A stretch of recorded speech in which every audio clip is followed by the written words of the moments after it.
بسم اللہ الرحمن الرحیم الحمد للہ رب العالمین والصلاة والسلام علی اشرف الانبیاء والمرسلین وعلی آلہ وصحبہ اجمعین اما بعد۔ یہ ہم نے ایک موضوع شروع کیا تھا، اس پر کچھ اظہار خیال باقی ہے چند مسائل میں کہ قضاء حاجت کے آداب۔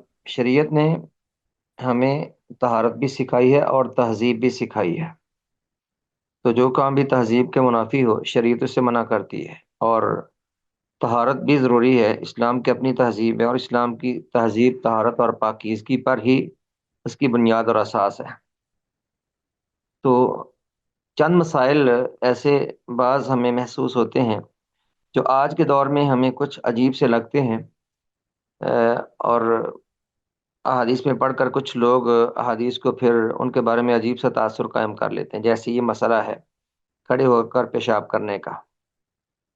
اصل میں نے جیسے کہا کہ وقت بدلنے کے ساتھ ساتھ لوگوں کی سوچ بدلتی ہے اور تہذیب بدلتی ہے، لوگوں کے رویے اور رہن سہن کے اطوار بدلتے ہیں، تو ہر چیز کو اسی تناظر میں دیکھنا چاہیے۔ اب طہارت کے بعض مسائل جن کو اس وقت سیدہ عائشہ رضی اللہ تعالی عنہ نے غسل کے طریقے بیان کیے اور رسول اللہ علیہ وسلم کے ساتھ مل کر غسل کرنا بیان کیا، یا اس طرح کی باتیں ذکر کی، کئی لوگ ان کو خواہ مخواہ سے یعنی ہوا بنا لیتے ہیں، اور کچھ تو یعنی اسلام پر اعتراض کرتے ہیں جو ملحد قسم کے لوگ ہوتے ہیں، اور کچھ اس وجہ سے احادیث کے منکر ہو جاتے ہیں، کہتے ہیں کہ یہ کیسی احادیث ہے جس میں اس طرح کے مسائل ہیں۔ تو لوگ اپنے عرف پر اور اپنے جو ہم نے معاشرے میں جو ہمارے رہن سہن کے انداز ہیں اس پر کچھ مسائل کو لوگ قیاس کرنے کی کوشش کرتے ہیں، اور ہر دور کے میں نے کہا کچھ تقاضے ہوتے ہیں۔ جیسے آپ نے پڑھا کہ اس وقت لوگ یعنی کچی زمین پر نماز پڑھتے تھے، اور تب نبی اسلام نے اجازت دے رکھی تھی کہ اگر کسی کو بلغم کا یا تھوک کا عرضہ ہو تو اپنے پاؤں کے نیچے وہ یعنی چاہے تو تھوک سکتا ہے۔ آج کل کے اعتبار سے تو ظاہر ہے کہ یہ کوئی مسئلہ ایسا بیان نہیں کیا جا سکتا، اور نہ ہی اس کی کوئی صورت ممکن ہے، تو اس کو اسی دور کے تناظر میں دیکھنا چاہیے۔ اسی طرح سے یعنی طہارت کے کچھ مسائل ہیں، اس وقت اصل میں لوگوں میں ان چیزوں کا فقدان تھا، طہارت کے طریقوں کا، اور کئی لوگ اس وقت یعنی اکٹھے نہ آتے تھے، غسل جنابت کا علم نہیں تھا اور سطر کا علم نہیں تھا، تو پھر ظاہر ہے کہ اپنے نبی علیہ السلام کو سب سے قریب دیکھنے والی ان معاملات میں آپ کے ازواج مطہرات ہی ہیں۔ سید عائشہ رضی اللہ تعالیٰ عنہ سے ایسی زیادہ روایات منقول ہیں غسل کے طریقے میں اور غسل کے آداب میں اور دیگر اس طرح کے جو نجی اور پرائیویٹ مسائل ہیں۔ تو اس وقت کی کچھ یعنی عربوں میں حالات بھی ایسے تھے، ان کی اصلاح کے لیے سب کچھ کھول کے بیان کرنا پڑا، اور تب دور بھی کچھ سادہ سا تھا اور آج کے تکلفات نہیں تھے۔ آج جو ہمارا دور ہے نا، ہم ظاہری طور پہ بڑے تکلفات رکھتے ہیں، یعنی ظاہری تکلفات بڑے ہیں، لوگ ظاہراً بڑا بننے کی کوشش کریں گے، لیکن اگر ان کے اندر گھس کے دیکھیں تو کئی لوگ بڑے ہی نجس اور ناپاک قسم کے نکلتے ہیں۔ جیسے آپ دیکھتے ہیں نا یورپی تہذیب کو، دیکھنے میں تو بڑی خوشنما لگتی ہے، لیکن ان کے نجی زندگی کے پرائیویٹ زندگی کے معاملات دیکھیں تو انتہائی جانوروں سے بھی بدتر ہے۔ تو ظاہری ٹیپ ٹاپ پر اور ظاہری یعنی صورت پر کئی لوگوں کی بڑی نظر رہتی ہے، اور جو اندر اصلاح چاہیے وہ نہیں کرتے، تو شریعت نے ہر طرح سے اصلاح کی ہے۔ ایسی چیزوں پر یوں ہی یعنی خام خواہ ایک برا تاثر قائم کر لینا اس کی ضرورت نہیں ہوتی۔ میں نے کہا کہ شریعت نے دونوں چیزیں رکھی ہیں، ایک تو یعنی پاکیزگی بھی ضروری ہے، دوسرا ہر تہذیب کا لحاظ بھی شریعت نے رکھا ہے۔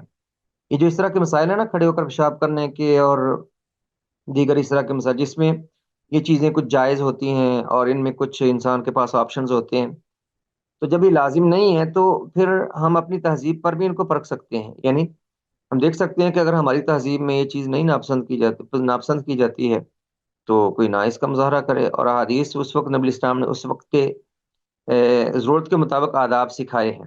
تو میں نے تمہیداً یہ کچھ باتیں کی ہیں کہ میں نے جیسے پہلے عرض کیا کہ لوگ اس طرح کی حدیث پڑھ کر کچھ جو اسلام سے متنفر ہوتے ہیں وہ ملحد قسم کے اور دور ہو جاتے ہیں، اور کچھ اسلام پسند لوگ بھی یعنی کہتے ہیں کہ ایسی حدیث، کچھ حدیث کا انکار کرنے لگتے ہیں اور کچھ یعنی عجیب سی ذہنیت بنا لیتے ہیں۔ ایسی ضرورت نہیں ہے۔ اسلام نے یعنی طہارت سکھائی ہے اور طہارت کے پورے آداب سکھائے ہیں۔ اب یہ مسئلہ پڑھی انشاءاللہ صورتحال واضح ہو جائے گی۔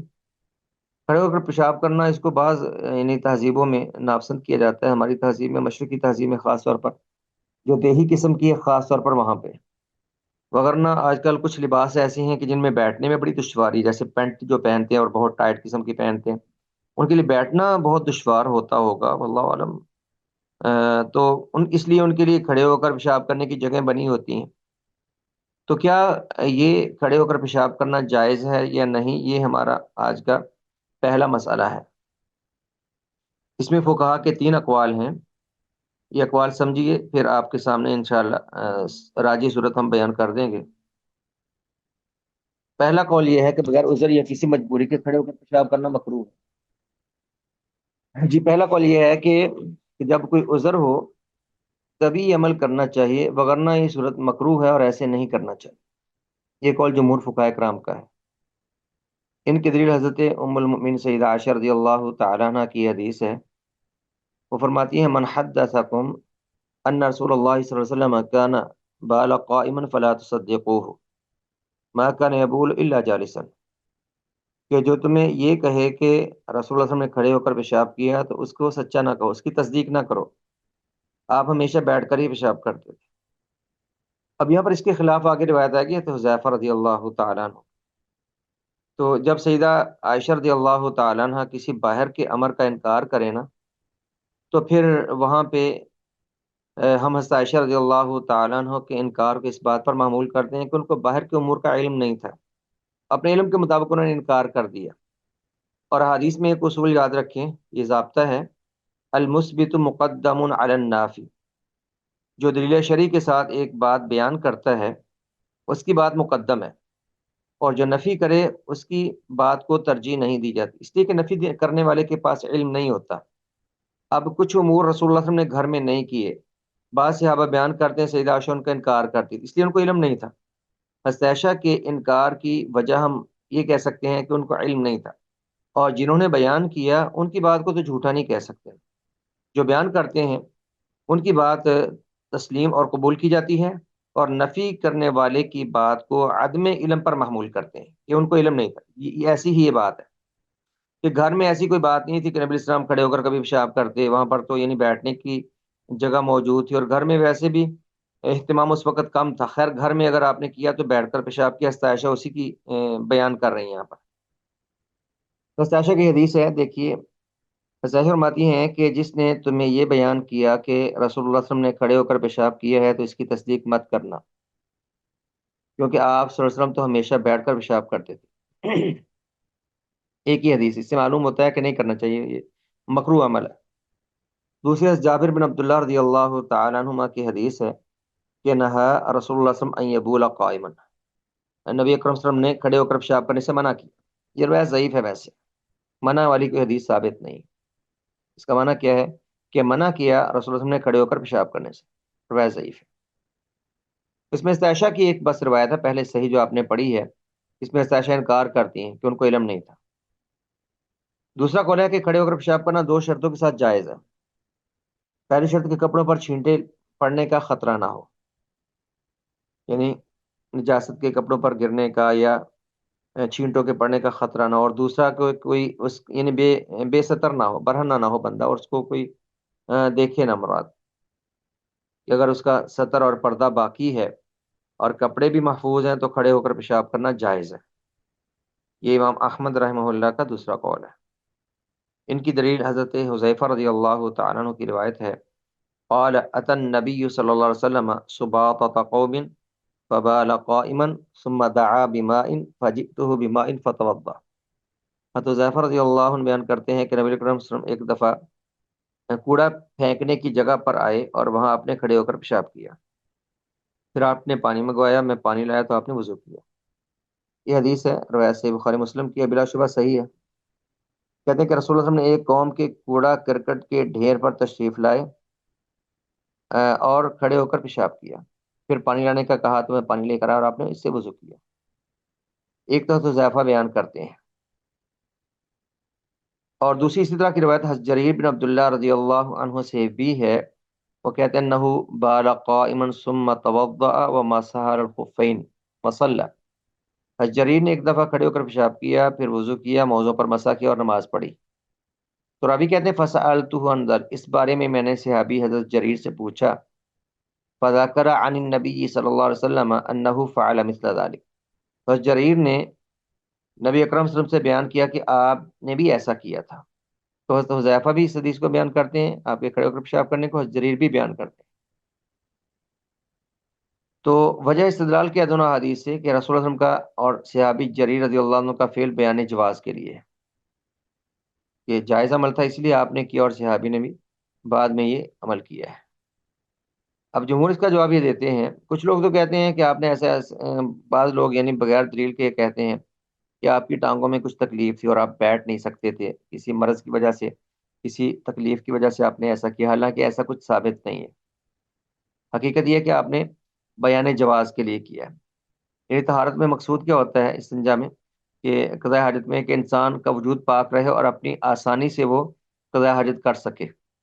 تو جب یہ عمل یعنی کسی تہذیب کے منافی نے، اور وہ جگہ بھی ایسی تھی جو حضرت حذیفہ بیان کرتے ہیں کوڑا پھینکنے کی جگہ، وہاں پر بیٹھیں گے تو کپڑے خراب ہوں گے، بیٹھ کر کپڑے خراب ہونے کا اندیشہ تھا، تو آپ نے کھڑے ہو کر پیشاب کر لیا. تو جائز ہے عمل، مطلب اگر انسان کے لیے آسانی ہو اس طرح سے تو جائز ہے، کوئی حرج اور قباحت نہیں.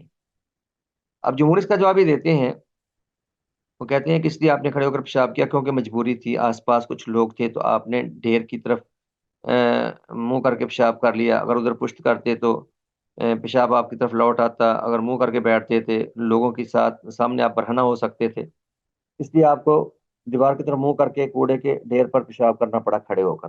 یہ بات جمہور اس طرح کی باتیں کرتے ہیں. خیر ویسے کیا تو آپ نے اسی وجہ سے ہے کہ وہاں پر بیٹھنے کی شاید مناسب جگہ نہیں تھی، لیکن اس آپ کے فعل سے جواز ثابت ہو گیا. تو مقصود کیا ہے کہ انسان کے کپڑے پاک رہیں، اور کپڑے اگر پاک ہیں اور آسانی سے وہ قضاء حاجت اس انداز میں کر سکتا ہے تو کوئی حرج نہیں. جیسے میں نے کہا آج کل یعنی جو پینٹ والے حضرات ہوتے ہیں ان کے لیے کئی پبلک مقامات پر کھڑے ہو کر پیشاب کرنے کی سہولت ہوتی ہے، کیونکہ ان کے لیے بیٹھنا زیادہ مشکل کا باعث ہے. تو اگر ایسا ہو اور انسان اگر یعنی اس کا سطر محفوظ ہے اور اسی طرح اس کے کپڑے وغیرہ آلودہ نہیں ہوتے بلکہ اس کو آسانی ہے، تو اس میں حرج اور قباحت کیا ہے؟ تیسرا قول یہ ہے کہ اگر تو جگہ نرم اور پاک ہے تو کھڑے ہو کر پیشاب کرنا جائز ہے، لیکن بیٹھ کر کرنا افضل اور بہتر ہے. اور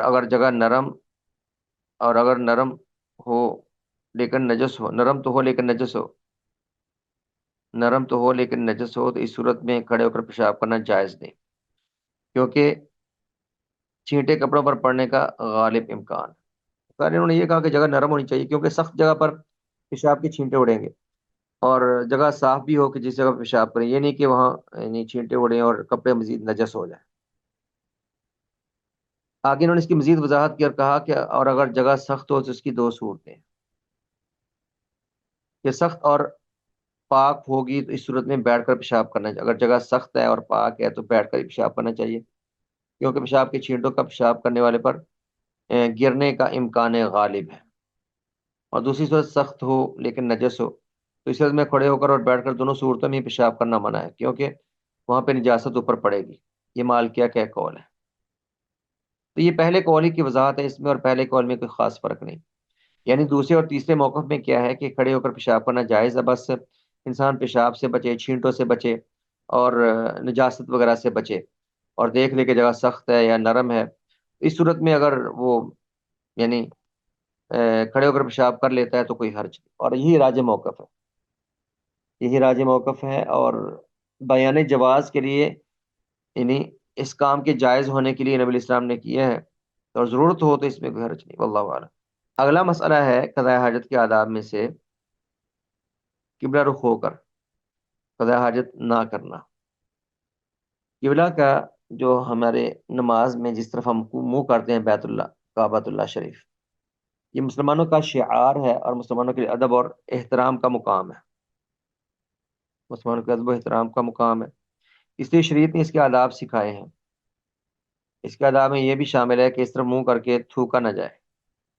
یہ یعنی جان بوجھ کر قبلہ رخ منہ ہو کر کے تھوکنا، قبلہ کی طرف منہ کر کے، تو یہ نامناسب فعل ہے، شریعت نے اسے منع کیا ہے.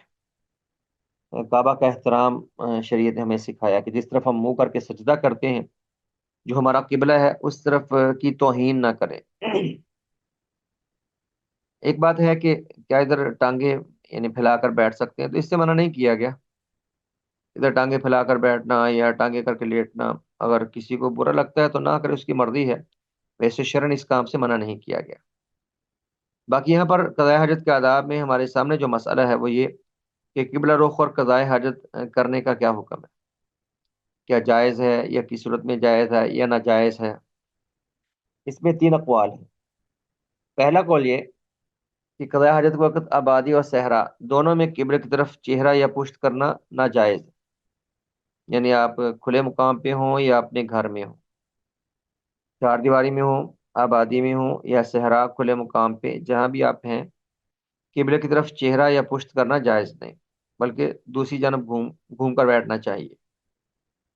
یہ قول سلف و خلف میں سے، سلف سے مراد عام طور پہ صحابہ و تابعین ہوتے ہیں، صحابہ زیادہ ہوتے ہیں، تابعین بھی ساتھ شامل ہو جاتے ہیں، اور خلف میں بعد میں آنے والے ائمہ۔ سلف کہتے ہیں متقدمین، پہلے ائمہ کو سلف کہتے ہیں، پہلے علماء کو، تو سب سے پہلے صحابہ کرام ہیں، اور پھر تابعین بھی ان کے ساتھ شامل ہو جاتے ہیں سلف، اور خلف میں تابعین کے بعد آتے ہیں دیگر ائمہ اور دیگر فقہاء علماء۔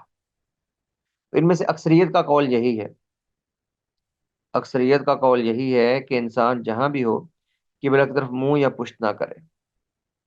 ان کی دلیل آپ کے سامنے حدیث ہے، ان ابی ایوب الانصاری رضی اللہ تعالی عنہ ان النبی صلی اللہ علیہ وسلم قال اذا اتيتم الغائط فلا تستقبلوا القبلة ولا تستدبروها ولكن شرقوا او غربوا۔ قال ابو ایوب فقدمنا الشام فوجدنا مراحيض بنيت قبل القبلة فننحرف ونستغفر الله تعالی۔ حضرت ابو ایوب انصاری رضی اللہ عنہ بیان کرتے ہیں کہ نبی اکرم صلی اللہ علیہ وسلم نے فرمایا، اذا اتیتم الغائط، جب تم قضاء حاجت کے لیے جاؤ، فلا تستقبلوا القبلة، تو نہ قبلہ کی طرف رخ کرو، منہ کرو، ولا تستدبروا، نہ اس وقت اس طرف اپنی پشت کرو، ولکن شرقوا او غرب، لیکن مشرق یا مغرب کی طرف گھوم جاؤ۔ اہل مدینہ کا جو قبلہ ہے وہ شمال جنوب میں، شمال کی طرف ہے، تو مشرق یا مغرب کی طرف گھومیں گے تب وہ یعنی قبلہ کی طرف ان کا منہ نہیں ہوگا۔ ہمارا قبلہ تو مغرب میں ہے، تو ہم شمال جنوب کی طرف منہ کریں گے تب ہم قبلہ کی طرف ہمارا رخ نہیں ہوگا۔ یہ اہل مدینہ کے لیے آپ نے فرمایا کہ مشرق یا مغرب کی طرف منہ کر لو، کیونکہ ان کا قبلہ شمال میں۔ باقی ہر علاقے کے لیے ان کی جہت، قبلہ کی جہت کا اعتبار ہوگا۔ تو جناب ابو ایوب انصاری رضی اللہ عنہ فرماتے ہیں اس حدیث کو بیان کر کے، کہتے ہیں کہ مدینہ میں تو ہم اس کا خیال رکھتے رہے، لیکن جب ہم شام کے علاقے میں گئے، شام کا علاقہ جب فتح ہوا تو کہتے ہیں ہم شام کے علاقے میں گئے تو وہاں ہم نے دیکھا کہ وہاں کے ٹوائلٹ وہ قبلہ کی طرف بنے ہوئے تھے، تو ہم ان سے منہ پھیر لیتے اور اللہ سے استغفار کرے کہ اللہ معاف کرے کہ یہ کوتاہی اللہ معاف کر دے اگر ایسی ہو جائے۔ ابو ایوب انصاری رضی اللہ عنہ سے روایت ہے کہ رسول اللہ صلی اللہ علیہ وسلم نے فرمایا، جب تم قضاء حاجت کے لیے جاؤ تو اس وقت قبلہ کی طرف منہ کرو اور نہ ہی پیٹ کرو، بلکہ مشرق یا مغرب کی طرف اس وقت اپنا منہ کر لیا کرو۔ حضرت ابو ایوب فرمایا کہ ہم جب شام میں آئے تو یہاں کے بیت الخلاء قبلہ رخ بنے ہوئے تھے، جب ہم قضاء حاجت کے لیے جاتے تو ہم مڑ جاتے اور اللہ تعالیٰ سے استغفار کرتے۔ ایک یہ روایت ہے حضرت ابو ایوب انصاری کی، جس میں مطلقاً نبی اسلام نے ہر حال میں ہی منع کیا، چاہے جہاں بھی انسان ہو وہ قبلہ کا خیال رکھے اور قبلہ کی طرف منہ یا پشت نہ کرے۔ ایسی ہی دوسری حدیث حضرت ابو ہریرہ کی ہے، ان ابی ہریرہ رضی اللہ تعالی عنہ اور رسول اللہ صلی اللہ علیہ وسلم قال، حضرت ابو ہریرہ آپ سے بیان کرتے ہیں کہ رسول اللہ صلی اللہ علیہ وسلم نے فرمایا، اذا جلس احدکم علی حاجته فلا يستقبل القبلة ولا يستدبرها، جب تم میں سے اپنی قضاء حاجت کے لیے کوئی جائے تو قبلہ کی طرف منہ یا پشت نہ کرے۔ یہ صحیح مسلم کی روایت ہے۔ حضرت ابو ہریرہ رضی اللہ عنہ سے روایت ہے کہ رسول اللہ صلی اللہ علیہ وسلم نے ارشاد فرمایا، جب تم میں سے کوئی قضاء حاجت کے لیے بیٹھے تو قبلہ کی طرف نہ تو منہ کرے اور نہ پشت کرے۔ تو استدلال واضح ہے ان دونوں حدیث سے۔ وجہ استدلال کیا ہے؟ مذکورہ بالا احادیث میں قبلے کی طرف چہرہ یا پشت کرنے کی مطلقاً ممانعت، مطلق کہتے ہیں ہر صورت میں ممانعت ہے، یعنی ہر صورت سے مراد ہے چاہے آبادی میں ہو یا صحرا میں۔ اور رسول اللہ صلی اللہ علیہ وسلم نے یہ تخصیص نہیں فرمائی کہ جب صحرا میں جاؤ تو اس کی اجازت نہیں اور آبادی میں اس کی اجازت، آپ نے ایسی کوئی تخصیص نہیں فرمائی، یہ پہلا قول تھا جی۔ اس مسئلے پر ہم بات کر رہے تھے کہ قبلہ کی طرف منہ یا پشت کرنے کا کیا حکم ہے۔ تو پہلا قول آپ لوگوں نے پڑھا کہ ہر صورت میں یہ ممنوع ہے، چاہے کوئی آبادی میں ہو یا صحرا میں، ہر صورت میں ممنوع ہے قبلہ کی طرف منہ یا پشت کرنا۔ دوسرا قول کیا ہے؟ وہ کہتے ہیں کہ آبادی اور کسی رکاوٹ کے پیچھے قضاء حاجت کے وقت جائز ہے، لیکن صحرا میں جائز نہیں ہے۔ ان کا خیال ہے کہ اگر انسان اپنے گھر میں ہو یا واش روم میں ہو یا کہیں یعنی آبادی کے اندر ہو، وہاں پر قبلہ کی طرف منہ یا پشت کر لیں، ایسے جائز ہے، لیکن کھلی جگہ پر صحرا وغیرہ میں جائز نہیں۔ جیسے قدیم دور میں کھلی جگہ جاتے تھے یا اب بھی دیہاتوں میں فصلوں وغیرہ میں جاتے ہیں، تو وہاں پر ممنوع کہتے ہیں، وہاں پر حرام کہتے ہیں، اور گھر میں یا واش روم میں اس کو جائز سمجھتے ہیں۔ ان کی دلیل یہ مذہب مالکیہ، شافعی اور حنابلہ کا ہے۔ ان کی دلیل کیا ہے؟ آپ کے سامنے حضرت ابن عمر رضی اللہ تعالیٰ عنہما سے روایت ہے، قال، کہتے ہیں ابن عمر، ارتقیت فوق ظہر بیت حفصۃ لبعض حاجتی، یہ میں اپنی بہن حضرت حفصہ جو ام المؤمنین ہیں، حضرت حفصہ حضرت عمر رضی اللہ تعالیٰ عنہ کی صاحبزادی ہیں، زوجہ رسول ہیں، ام المؤمنین ہیں رضی اللہ تعالیٰ عنہ، حضرت عبداللہ بن عمر کی بہن ہے۔ تو کہتے ہیں میں حضرت حفصہ یعنی اپنی بہن حضرت حفصہ جو ام المؤمنین ہیں ان کے گھر کی چھت پہ گیا، تو وہاں پہ کوئی واش روم بنا تھا۔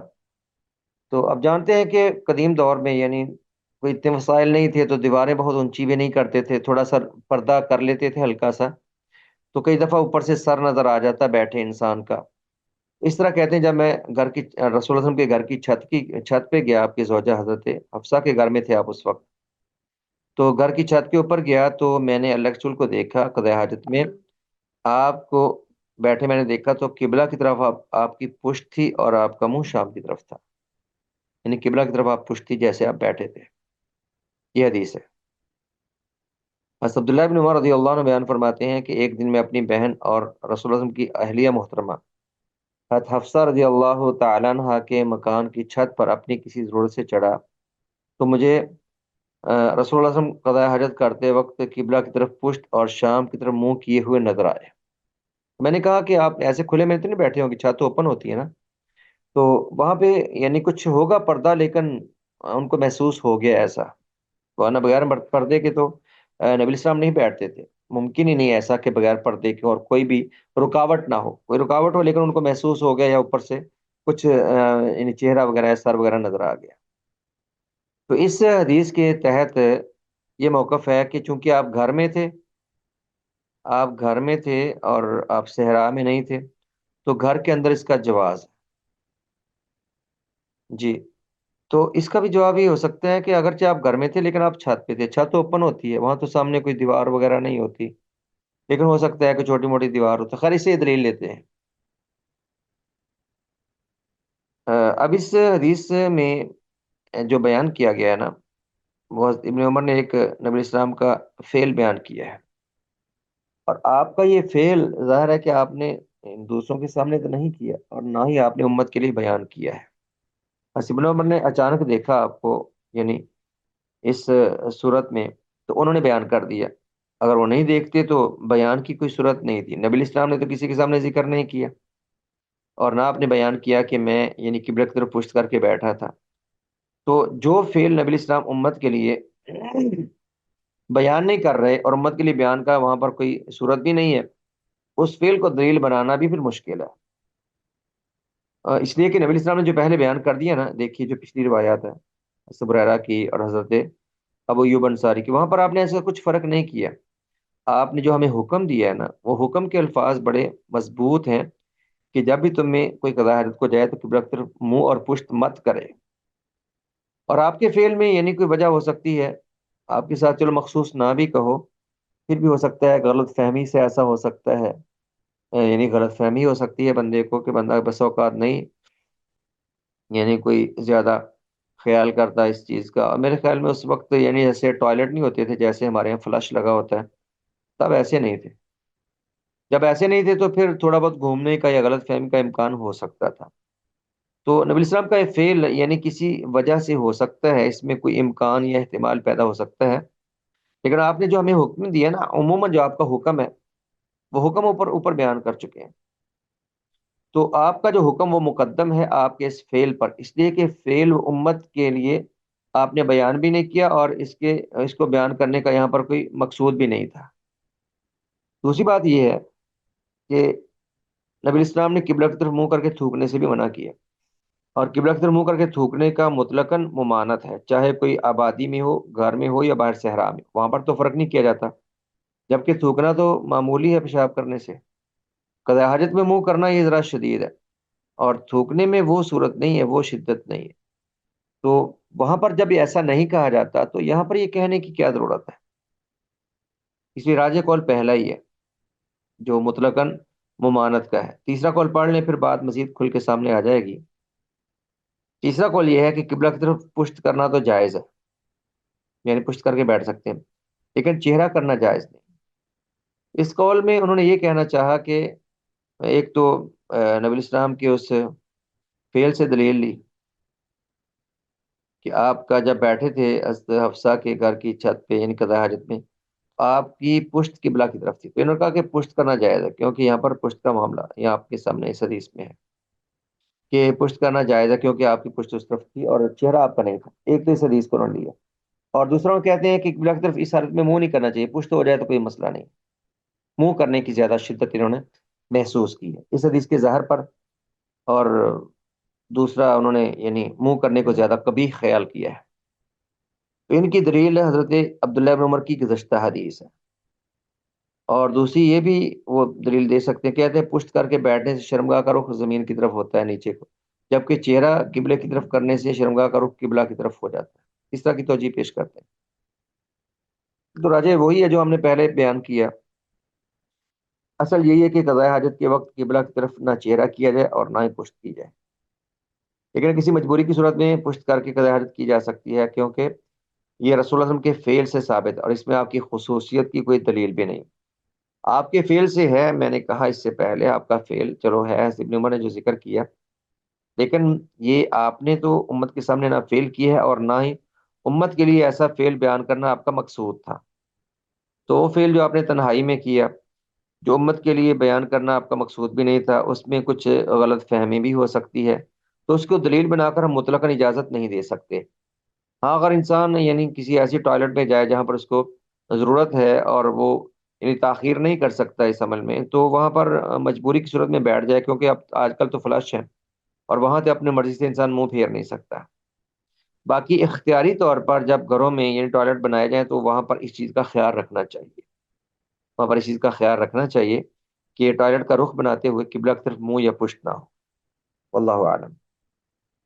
اس میں راجح قول پہلا ہی ہے، اس لیے کہ آپ نے سختی سے منع کیا ہے کہ قضاء حاجت کو کرتے وقت قبلہ کی طرف منہ یا پشت نہ کرو. اور پھر یہ قول اس لیے بھی راجح ہے کہ جو بات فرق کرتے ہیں نا کہ آبادی میں اور صحرا میں، تو فرق کیسے کیا جا سکتا ہے؟ جبکہ یعنی صحرا میں یہ تو نہیں کہ کعبہ ہمارے سامنے ہے، تب بھی کعبہ ہمارے ایسے کہیں دور ہے، اور ہمارے اور کعبہ کے درمیان یعنی بے شمار عمارتیں آتی ہیں، کئی شہر آتے ہیں، کئی ملک آ جاتے ہیں، بس اوقات بہت سے شہر آتے ہیں، اور بہت بڑا سمندر بھی درمیان میں حائل ہے. تو سامنے تو نہیں کعبہ، تو کیا فرق پڑتا ہے کوئی انسان یعنی گھر کے اندر ہو یا باہر ہو؟ جب باہر بھی ہے تو ہمارے اور کعبہ کے درمیان بے شمار بلڈنگیں اور بہت بڑی بڑی عمارتیں اور بہت سی دیواریں موجود ہیں، سینکڑوں نہیں، ہزاروں نہیں، لاکھوں ہو سکتی ہیں. تو پھر بات تو ایک ہی بن جاتی ہے. اس لیے مطلقاً بہر صورت ممانت کا موقف ہی راجع ہے. اللہ عالم. اس کے بعد اگلے کچھ مسائل استنجا سے تعلق رکھتے ہیں. یہاں پر انہوں نے کچھ الفاظ کی پہلے وضاحت کی ہے. قضاء حاجت کرتے ہوئے بندہ استنجا کرتا ہے. استنجا یہ لفظی طور پر کہتے ہیں نجاست کے ازالے کو، نجاست زائل کرنے کو. ہم عام طور پر استنجا کا لفظ استعمال کرتے ہیں کیونکہ ہم پانی استعمال کرتے ہیں. استنجا عام طور پہ پانی سے ہوتا ہے، پانی سے ہم نجاست کو زائل کرتے ہیں، نجاست کو صاف کرتے ہیں، اس لیے اس کو استنجا بولتے ہیں. باقی قدیم دور میں اور اب بھی دیہاتوں میں جہاں کھلے میں لوگ جاتے ہیں تو استجمار یعنی وہ ڈھیلوں کا یا پتھروں کا استعمال کرتے ہیں، ڈھیلے یا پتھر وغیرہ، تو اس کو استجمار کہتے ہیں. ویسے اس کے پر استنجا کا بھی اطلاق ہو جاتا ہے. تو پہلے انہوں نے استجمار اور استنجا میں فرق کیا ہے، یعنی قضاء حاجت کرتے ہوئے جو ازالت النجاسہ کی صورت ہے، نجاست کو زائل کرنے کی یا طہارت حاصل کرنے کی صورت، تو اس کو ذرا واضح کیا ہے. استجمار کرتے ہیں، کہتے ہیں پتھر، ڈھیلے، لکڑی، پتوں یا کاغذ وغیرہ سے، یعنی اپنی نجاست کو صاف کرنا، ٹیشو سے یا کسی جامد یا سخت چیز وغیرہ سے نجاست زائل کرنے کو استجمار کہتے ہیں. اور استنجا عام طور پہ پانی سے ہوتا ہے، لیکن بسا اوقات استجمار کے لیے بھی استعمال ہوتا ہے. بسا اوقات یعنی استجمار کی جگہ استنجا کا لفظ استعمال ہو جاتا ہے. تو دونوں سے مقصود یہی ہے، ازالت النجاسہ. اب مسئلہ یہ ہے کہ کیا بہتر ہے، کیا دونوں کو جمع کرنا چاہیے، یعنی پانی کے استعمال کے ساتھ ساتھ کیا ڈھیلے اور پتھر بھی استعمال کرنے چاہیے، یا ٹیشوز بھی استعمال کرنے چاہیے، یا اکیلا پانی ہی کافی ہے؟ اس کے جواب میں انہوں نے تفصیل بیان کرتے ہوئے کہا کہ انسان جب قضاء حاجت سے فارغ ہوتا ہے، یعنی جب وہ نجاست کو دھونا چاہتا ہے، تو اس کے پاس تین چیزوں کا اختیار ہے. پہلی ایک، وہ صرف پانی سے استنجا کر لے، صرف پانی استعمال کر لے. اس مسئلے میں بعض سلف کے ہاں اختلاف پایا جاتا تھا شروع میں، یعنی شروع میں کچھ سلف کو صحابہ کا خیال تھا کہ پانی سے پہلے ڈھیلے یا پتھر استعمال کرنا بہتر ہے، لیکن بعد میں اس پر فقہا کا اجماع ہے، اتفاق ہے سب فقہا کا، کہ پانی استعمال کرنے سے پہلے پتھر یا ڈھیلوں کا استعمال ضروری نہیں. اصل میں صحابہ کی یہ جو اختلاف تھا، اس کی وجہ یہ تھی کہ وہ لوگ جب باہر جاتے تھے قضاء حاجت کے لیے، تو وہاں پر باہر تو پتھر یا ڈھیلے ہی دستیاب ہوتے تھے. تو کچھ کا خیال تھا کہ جب انسان باہر ہو تو وہاں پہ پتھر استعمال کر لے، لیکن گھر آ کر پانی بھی استعمال کر لے تاکہ اچھی طرح صفائی حاصل ہو جائے. ظاہر ہے کہ انسان جس قدر بھی جتنے بھی پتھر یا ڈھیلے استعمال کرے تو پانی جیسا تو وہ کام نہیں کرتے، کچھ نہ کچھ نجاست کے آثار رہ سکتے ہیں. اسے کچھ صحابہ کا موقف تھا کہ اگر کوئی پتھر یا ڈھیلے استعمال کرے پہلے، تو بعد میں گھر میں اگر آئے اس کو پانی میں اثر ہو تو پانی بھی استعمال کر لے، تو وہ بہتر تھا. لیکن جب ایک ہی جگہ پر پہلے پانی موجود ہے تو وہاں پر ڈھیلوں کے استعمال کرنے کی کوئی صورت سمجھ نہیں آتی. جب اصل موجود ہے پانی، تو پھر ڈھیلوں یا پتھروں کے استعمال کرنے کا کیا فائدہ؟ تو میں نے کہا وہ صرف اس صورت میں تھا جب لوگ باہر نکلتے تو ساتھ پانی رکھنا مشکل ہو جاتا. اگر دور جائیں تو پانی ساتھ ساتھ لیے پھرنا مشکل ہے، اور پانی وہاں پر بہت دور دور جا کے ملتا تھا. تو گھر سے پانی ساتھ لے کے جائیں، یا دور چشمے یا کسی کنویں سے پانی اٹھا کے لائیں، اس کو ساتھ ساتھ رکھیں اور اس سے استنجا کریں، یہ مشکل تھا. ہاں، جب رسول اللہ صلی اللہ علیہ وسلم جاتے تھے تو آپ کے خادم، آپ کے غلام آپ کے ساتھ ہوتے تھے، وہ آپ کے ساتھ پانی لے جاتے تھے اور آپ کو پانی دے دیتے تھے. آپ کے لیے آسان تھا. آپ کے خادم اور آپ کے جو انس اور دیگر جو خادم تھے وہ اس بات کا خود ہی خیال رکھتے تھے.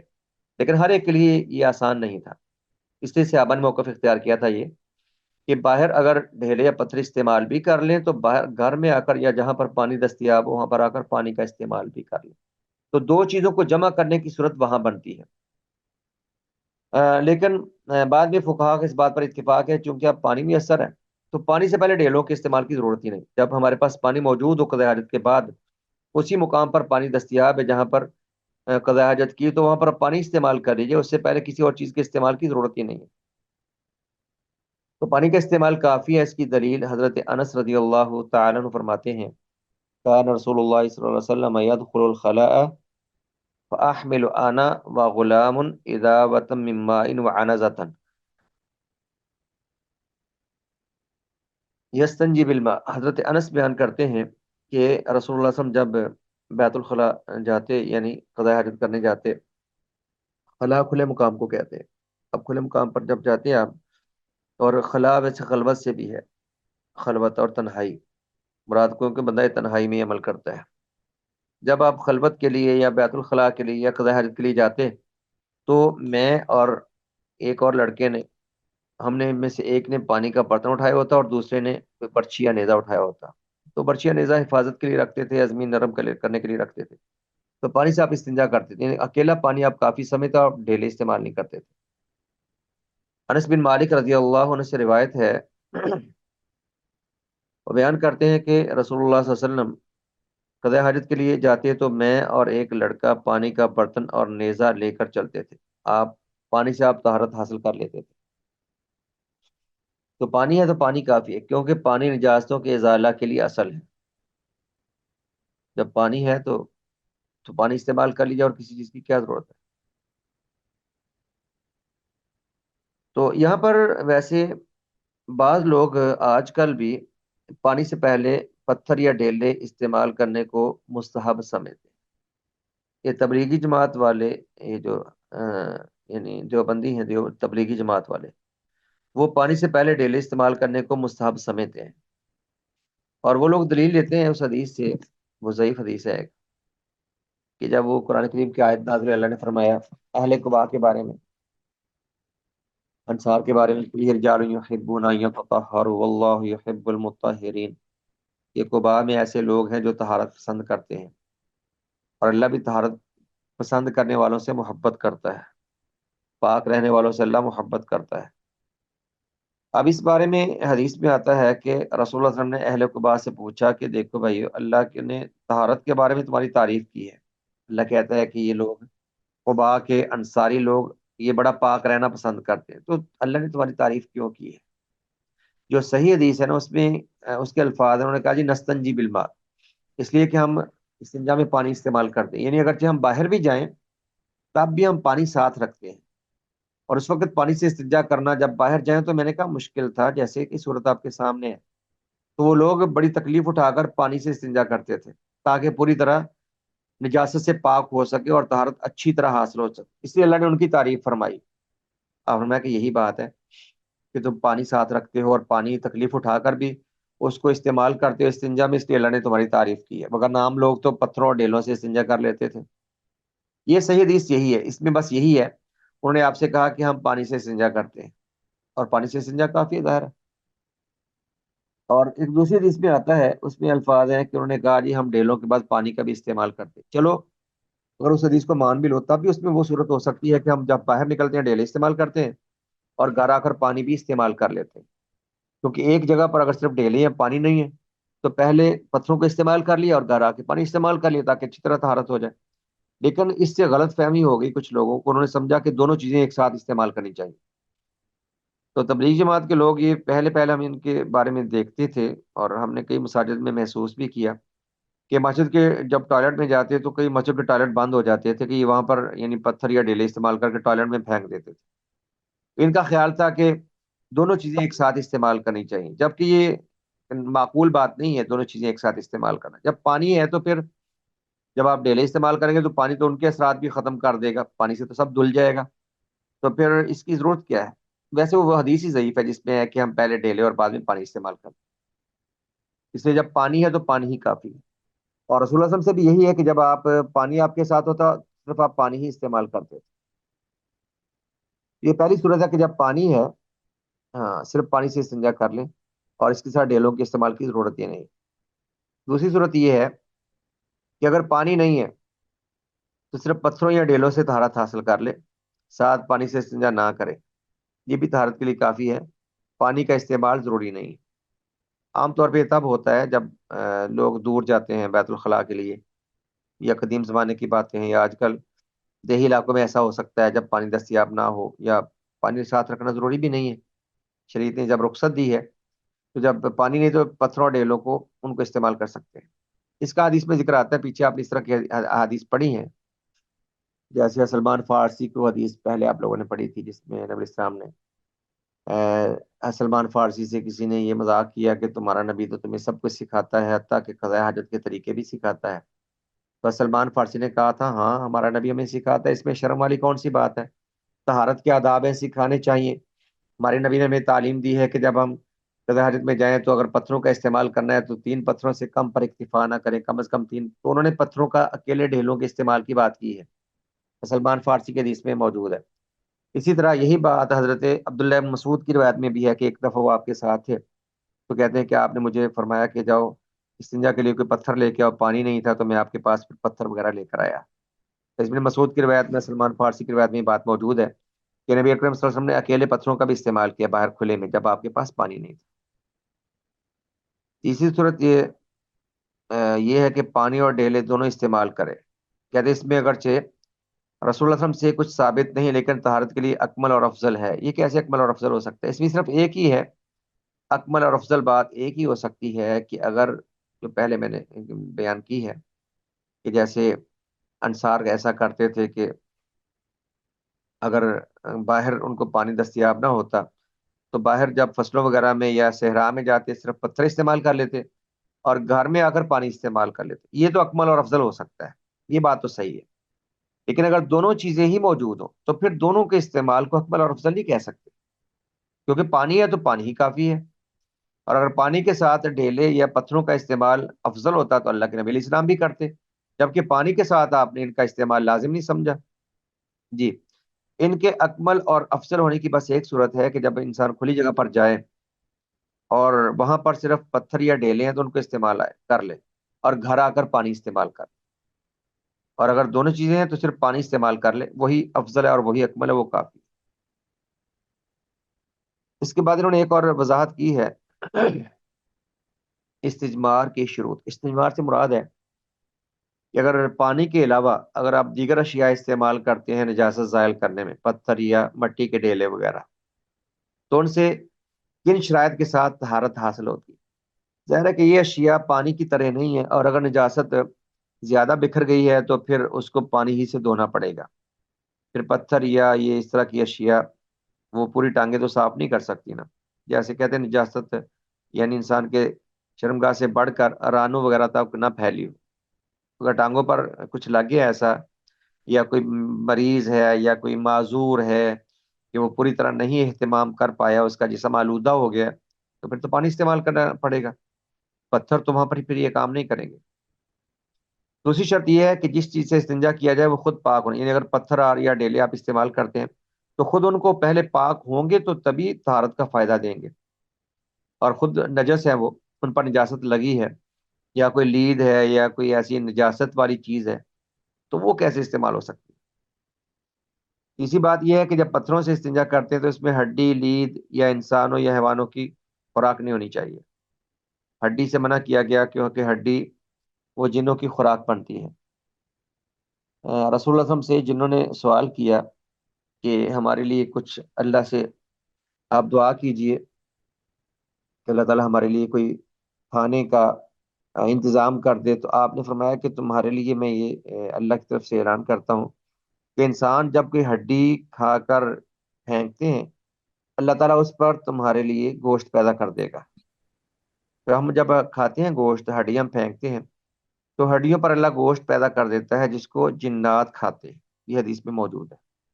اس لیے آپ نے ہڈی کے ساتھ استنجا کرنے سے منع کیا۔ باقی یہ رہی بات کہ ہڈی کو کوڑے میں پھینکنا ہے کہ نہیں پھینکنا، ہم نے جب اس کو کھا لیا تو اس کو ڈسٹ بن میں ڈال کر کوڑے میں پھینکنا ہے، ظاہر ہے اس کو گھر میں تو نہیں رکھ چھوڑنا۔ باقی وہ کب کھاتے ہیں کب نہیں کھاتی ہے تو اللہ جانتا ہے، لیکن اس سے استنجا کرنے سے منع کیا گیا، اس سے نجاست زائل نہیں کرنی چاہیے۔ اور اسی طرح لید وہ گدے وغیرہ کی لید وہ خود نجس ہوتی ہے۔ اس طرح جو کھانے پینے کی چیزیں وہ تو ویسے ہی، یعنی روٹیوں کے سخت ٹکڑے یا اس طرح کی کوئی چیزیں وہ تو محترم ہیں، وہ تو یعنی قابل استعمال ہیں یا خوراک ہیں۔ ایسی احترام والی چیزوں کو ظاہر ہے کہ جن کو انسان کھاتا ہے، جن سے فائدہ اٹھاتا ہے، ان کو تو استنجا میں استعمال نہیں کر سکتے۔ تو ہڈی، لید یا خوراک وغیرہ کی چیزیں وہ نجاست زائل کرنے کے لیے، استنجا کے لیے استعمال نہیں کی جا سکتی۔ اس طرح مقدس کاغذ وہ تو یعنی سوچا بھی نہیں جا سکتا کہ کوئی مقدس چیز اس عمل کے لیے استعمال کرے، جو جان بوجھ کے استعمال کرتے ہیں وہ مسلم ہی نہیں ہے، وہ تو توہین کرے گا ان چیز کی۔ تو مقدس چیز کا استعمال نہیں کیا جاتا، ہاں ٹیشوز وغیرہ ویسے سادہ ہو تو ان کا استعمال کریں۔ اسی طرح جانوروں سے متعلقہ کہتے ہیں کوئی چیز نہ ہو، جیسا کہ گائے کی دم، سینگ، چترے کی اون وغیرہ، ویسے اس کی مجھے دلیل معلوم نہیں جنہوں نے کہا، لیکن حقیقت یہ ہے کہ چیزیں یہ ازالت النجاسہ میں استعمال بھی نہیں ہوتی۔ اس میں عام طور پہ پتھر یا قدیم دور میں پتھر یا وہ یعنی مٹی کے ڈھیلے وغیرہ ہی استعمال کرتے تھے۔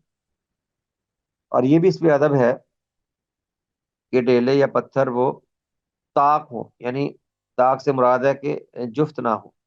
طاق عدد ہوتا ہے 1، 3، 5، 7، کم از کم 3 ہونے چاہیے، جیسے کہ رسول اللہ صلی اللہ علیہ وسلم نے فرمایا ان ابی ہریرہ رضی اللہ تعالیٰ عنہ عن النبی صلی اللہ علیہ وسلم انہ قال، نبی اکرم صلی اللہ علیہ وسلم نے فرمایا من توضأ فلیستنصر ومن استجمر فلیوتر، کہ جو وضو کرے وہ ناک کو اچھی طرح جھاڑے، مراد پانی ڈال کر ناک کو اچھی طرح صاف کرے، اور جو استنجا کرے یعنی پتھروں یا ڈیلوں سے نجاست کو صاف کرے تو وہ طاق عدد میں استعمال کرے۔ اس لیے آپ نے کم از کم 3 کا حکم دیا ہے، کم از کم 3 کا حکم دیا ہے کہ 3 سے کم استعمال نہ کریں۔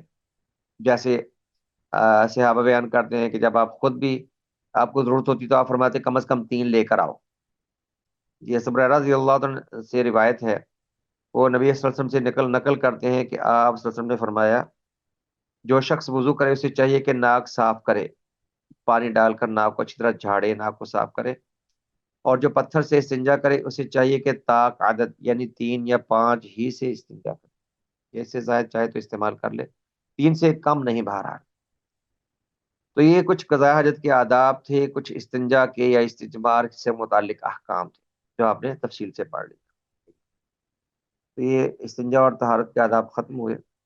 آج کے اتنا کافی انشاءاللہ.